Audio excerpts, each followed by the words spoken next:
Hi, welcome to Easy G's Kitchen. My name is Georgia, and tonight we are going to be making my friend Nancy's famous chicken enchilada casserole. The ingredients that we are using: canned chicken. Yes, canned. We need 3 cans of chicken.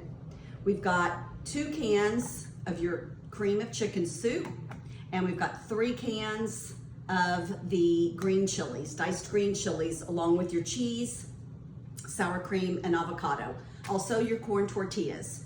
Step 1 is we're gonna drain the chicken, put it all into your bowl. You're gonna add your soups, you're gonna add your green chili, mix it all together. Then you're gonna take your quartered corn tortillas and you're gonna do a bottom layer here in the pan. Then you're gonna add half of the soup mixture. Then you're gonna add your shredded cheese. Now you're gonna have about 2 to 2.5 cups of shredded cheese.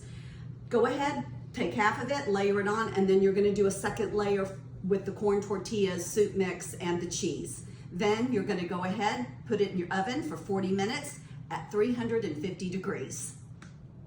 Hi, here's our finished meal. It's all cheesy, ooey and gooey. You can add whatever toppings you choose. You can also add rice, beans, whatever you choose to make a simple, delicious meal for the week. Thank you so much for watching, and please remember to like, share, and follow my videos. And remember, there's no bitchin' in my kitchen. Until next time, thank you.